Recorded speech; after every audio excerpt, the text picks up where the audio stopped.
Okay, I'm going to demonstrate how to disassemble and reassemble a G&G M14 and also show how to lubricate the nozzle, or take the engine out of the gearbox and lubricate the nozzle. So we have a G&G M14 here. I'm going to start by taking out the FCU from the back of the gun, and this just disconnects right here. So we'll remove the FCU, and then we want to set that aside. Take out the trigger block here. That's removed. Let's go ahead and remove the macro line connector, or quick disconnect. And now we can take the main part of the gun away from the body here. So we'll lift the back up a little bit and slide it forward so it unlocks on the front. The front comes off, and then it sort of separates here. Make sure it's fully disconnected. And this whole system pulls right out of the gun. There you go. So we'll set the body aside, and we now have the gearbox and the upper remaining. So I'm going to go ahead and first take off the front barrel assembly. I'll start by removing the magazine locking spring. Set that aside. And at this point we can just actually take out the two main screws here that hold the front barrel onto the gearbox.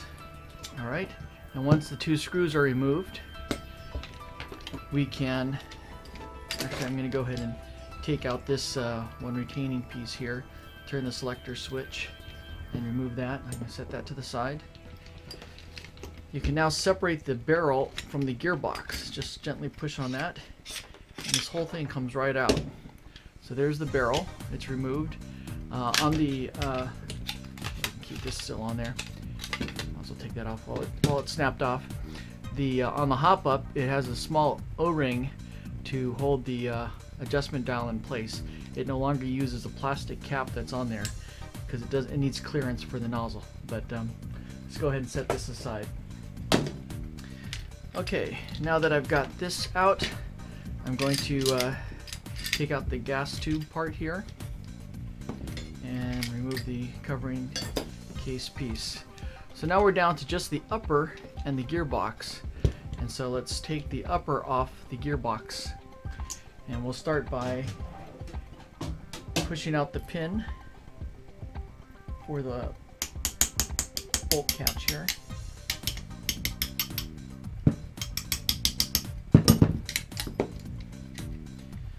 This comes right out. I'm going to use some pliers and gently remove this pin all the way. Probably don't actually have to do that, but I like keeping all the pieces apart. Alright, now there are three screws that hold the upper receiver onto the gearbox. And there's one on this side here. It's actually a 2mm hex key to remove this one screw. And on the other side, there are two screws here. And we'll take these two screws out.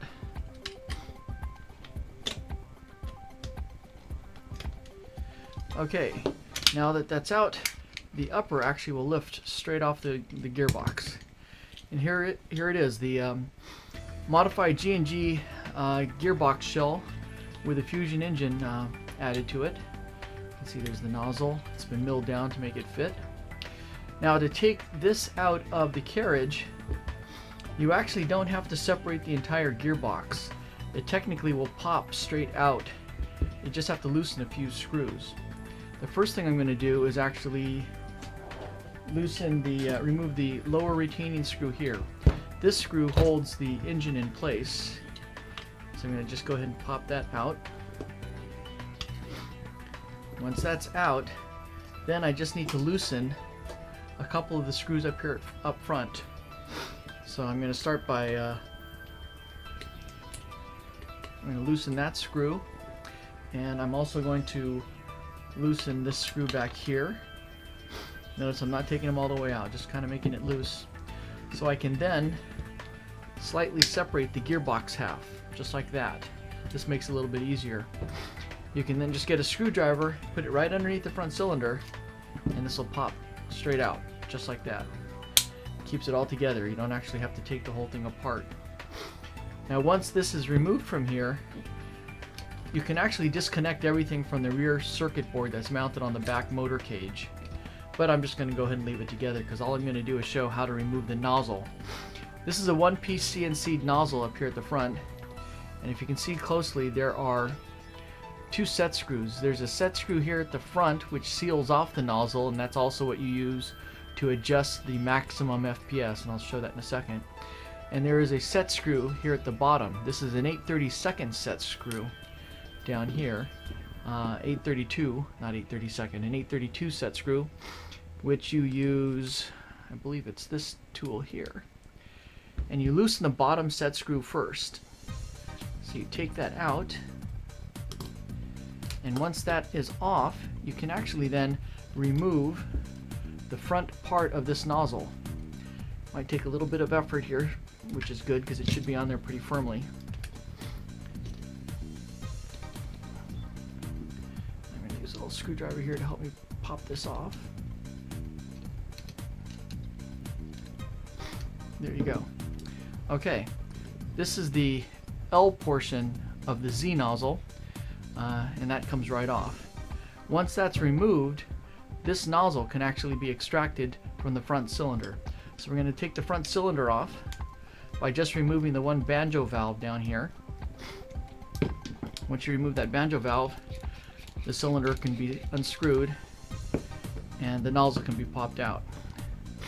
Now what you want to see on this nozzle is this tiny set screw that's at the front closes it up, so the air obviously doesn't go straight through, but goes up through the L nozzle. But you can actually turn, and I'm not going to turn this in because it's actually it's a 3mm set screw, but it has some Loctite on it to hold it in place. But you can turn this set screw in, or use a longer set screw to close off this air hole here, which sets your maximum FPS. If it's shooting too hot and you want to bring it way down, you just turn the set screw in, closes up this area so less air can flow through, and that'll turn down your FPS. Not many people actually end up doing that, but that's the option of how you do it. You no longer need to change out this lower nozzle. It's actually bored fairly large, if you can see down in there, to allow as much air flowing through this Z nozzle as possible. Okay, let me go ahead and reassemble this. To make sure I have plenty of lubrication on the nozzle, I'll just apply a little bit more grease on the nozzle before I reassemble the gun.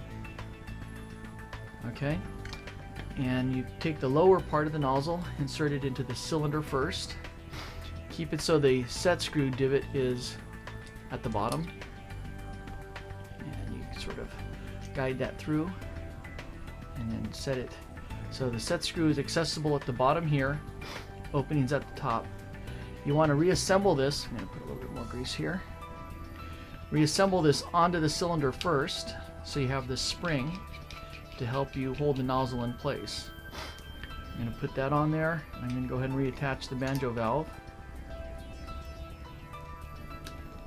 Okay, once the banjo valve is in place, then you can put the L nozzle on, and you sort of push it all the way in, and it should snap right on there. And if you look at the bottom here, there's a nice clean pathway for the set screw to fit into that divot on the nozzle. So I'm going to take this set screw and tighten that in here. And this set screw, don't be timid with this one. This one you really want to torque it down, because you want that to really hold in place so this L nozzle doesn't pop off the gun or loosen while it's firing. So now it's all back together, and I just need to set this cylinder back into the gearbox shell. This is simply done by snapping it back in. It should go in real easily because, again, these screws were loose. So I'm going to go ahead and tighten down these two screws and make sure it's all set together here. Tighten down that one screw, tighten this screw, and then I'm going to reinstall the locking screw down here. So go right into that location and tighten this back down again. Don't over tighten that, that just has to be nice and snug. And now this engine is securely locked in place. Nozzle should be good. You can actually see here's the fire select button switch, little tiny switch right down here, which is activated by this little peg that's on the fire select switch. It's a little bit modified this area, so that switch is activated by this peg. So what you do is then reattach the upper, make sure that seats down cleanly. You can verify that the selector switch is functioning properly. It's not binding on anything. Alright, and then let's go ahead and put these 3 screws back in place to reassemble the upper to the gearbox. Go to the other side, assemble this screw here, and at this point I'm going to go ahead and put the catch back in, and attach the pin here. It's usually the hard part. Need a little bit of help with the hammer to pound it in.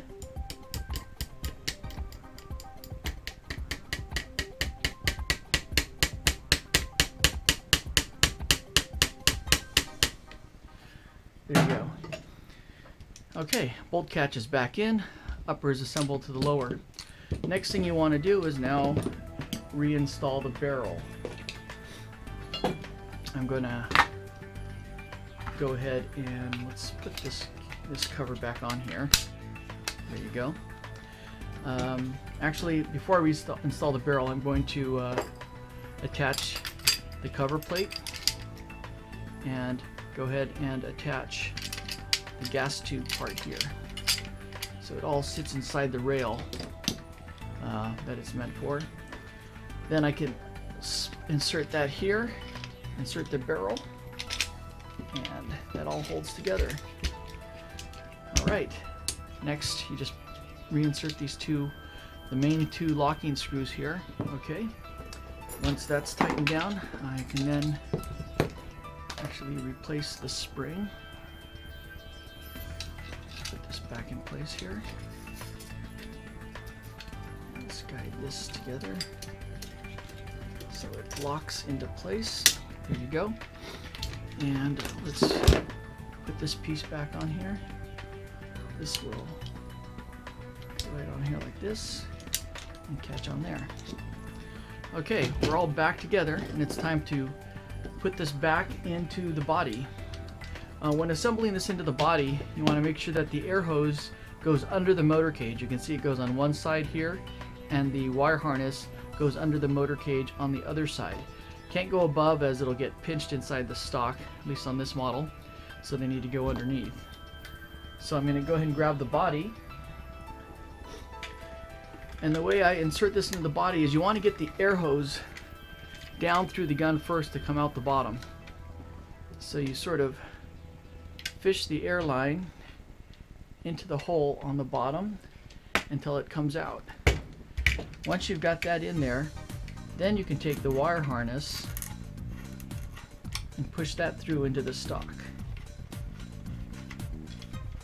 Alright. Oops. Oh, piece is falling out.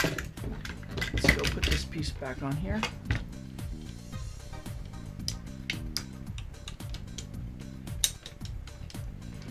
Okay, now that that's together, you gently slide this whole assembly back into the gun. Make sure you get the front part snapped in. Make sure nothing's pinched, and lock it back down. There you go. Just about reassembled. Now you want to put back the trigger guard, and you're going to want to catch this little lever on the trigger lever down below.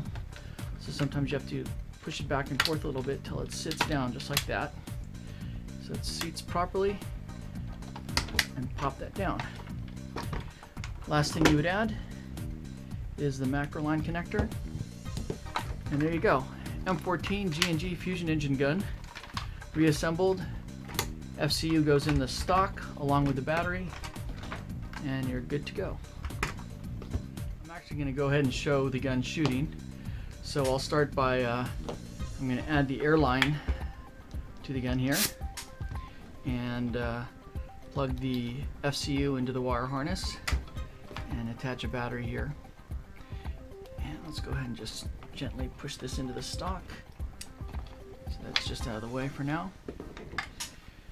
And let's go ahead and kick this open and lock it in place so you can actually see the nozzle moving. It's on semi-auto, and then we just flip this switch, full auto. When using this gun, keep your hands and fingers away from that nozzle area. That will pinch and bite quite severely if you get caught behind that nozzle. And back to semi-auto. There you go.